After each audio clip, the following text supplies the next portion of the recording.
The Design of Everyday Things is a book written by Don Norman, a cognitive psychologist and usability engineer. The book, originally published in 1988 and revised and updated in 2013, is a classic in the field of design, human-computer interaction, and user experience. The main thesis of the book is that design should focus on the needs and abilities of users and that good design should be intuitive and transparent. In this summary, I will provide a detailed analysis of the main themes and arguments in the book, as well as some of the key insights and takeaways for designers and anyone interested in understanding how design affects our everyday lives.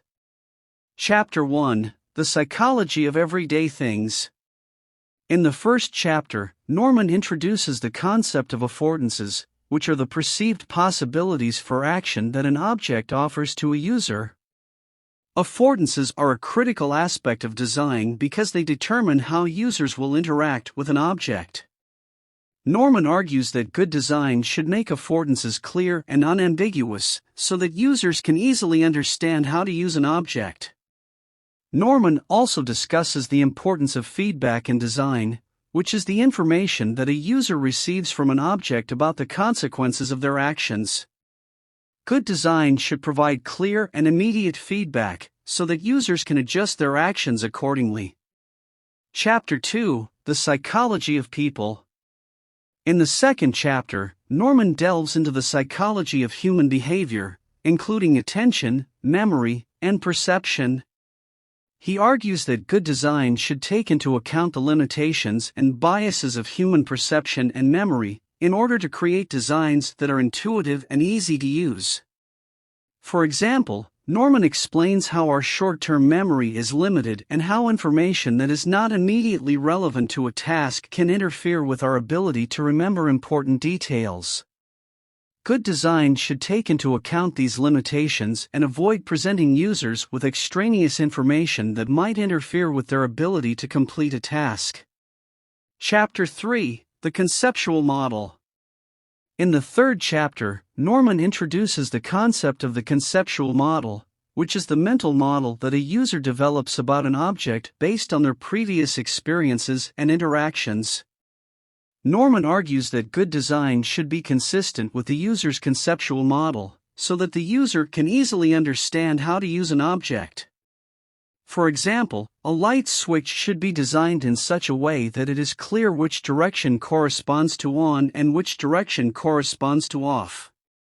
If the switch is designed in a way that is inconsistent with the user's mental model, it can be confusing and difficult to use. Chapter 4: The System Image. In the fourth chapter, Norman discusses the system image, which is the way in which the designer intends for the user to perceive the system. The system image is created through the design of the object, as well as through the instructions and documentation that accompany it. Norman argues that the system image should be consistent with the user's mental model, in order to create a design that is intuitive and easy to use. If the system image is inconsistent with the user's mental model, it can lead to confusion and frustration. Chapter 5: Human Error. In the fifth chapter, Norman challenges the notion that human error is the cause of most accidents and failures. He argues that blaming human error is often a way for designers and organizations to avoid taking responsibility for design flaws. Norman suggests that designers should take a systems approach to design, which takes into account the context in which an object will be used and the ways in which users might interact with it. By designing for the system, rather than for the individual user, designers can create objects that are less prone to errors and failures. Chapter 6: The Design Challenge. In the sixth and final chapter, Norman summarizes the key principles of good design that he has discussed throughout the book and presents a framework for designing everyday things. He suggests that good design should focus on the following elements. Discoverability: the design should make it clear to the user what actions are possible and how to perform them. Feedback: the design should provide the user with clear and immediate feedback about the consequences of their actions. Conceptual model: the design should be consistent with the user's mental model of the system, so that the user can easily understand how to use it. Affordances, the design should make the affordances of the object clear and unambiguous, so that the user can easily understand how to use it. Signifiers, the design should include signifiers that indicate the function and operation of the object, such as labels and instructions. Mapping, the design should make the mapping between controls and their effects clear, so that the user can easily understand how to use them. Constraints, the design should use constraints to prevent users from making errors and to guide them towards the correct actions. Consistency, the design should be consistent across different parts of the system and with other systems that the user might be familiar with. Conclusion. The Design of Everyday Things is a thought-provoking and insightful book that has had a significant impact on the field of design and human-computer interaction.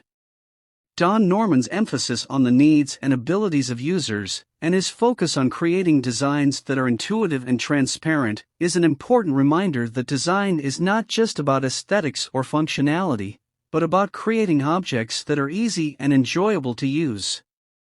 The book provides a comprehensive framework for designing everyday things, and it is full of practical examples and case studies that illustrate the principles of good design.